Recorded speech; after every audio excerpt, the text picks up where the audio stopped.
আসসালামু আলাইকুম, কেমন আছো গাইস? সবাইকে শুভ সকাল। এখন বাজে ভোর 6টা। তো উঠলাম, সারা রাত প্রচণ্ড বৃষ্টি আর বাতাস। তো বৃষ্টির কারণে অনেক ধান ডুবে যাইতেছে, অনেক পুকুর পানি বেশি, মাছ ধান খেতে উঠতেছে। তো ভাবলাম সকালে একটা ব্লগ নিয়ে আপনাদের সামনে হাজির হই। তো এই হলো আমাদের এলাকার অবস্থা।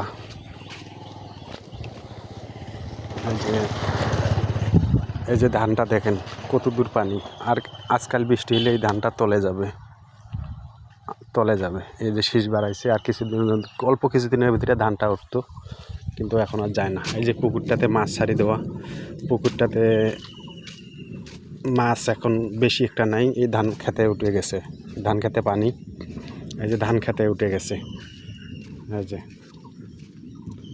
এই যে পানি, ধান খেতে মাছ উঠে গেছে। এই যে এই ধানগুলান পাকছে, কাটবে এই টাইমটা নাই।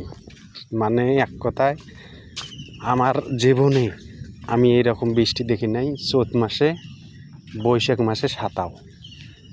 চৈত মাস আর বৈশাখ মাস চামড়া গলে যাওয়া রোদ হয়, আর এখন পর্যন্ত সেই রকম গরম নাই, সেই রকম রোদ নাই।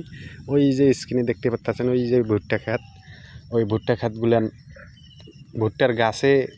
ভুট্টার গাছ বেড়াইতেছে আবার। মানে ভুট্টা পাকছে, ভুট্টা তুলবে, ওই টাইমটা নাই।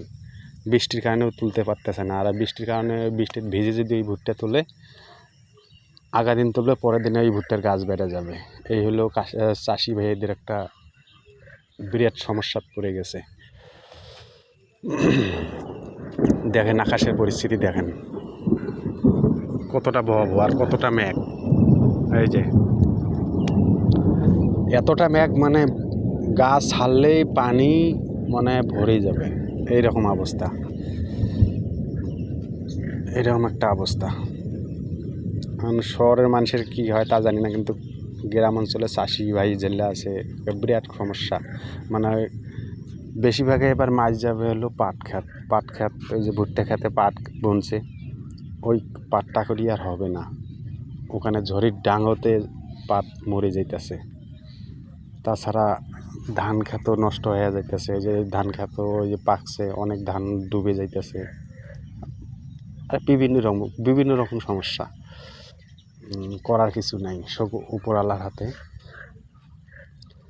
এখানে করার কিছু নাই, তো উপরওয়ালা নীলা খেলা।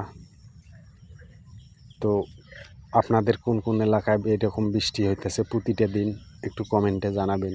আর ভিডিওটা ভালো লাগলে বন্ধুদের সঙ্গে শেয়ার করতে ভুলবেন না।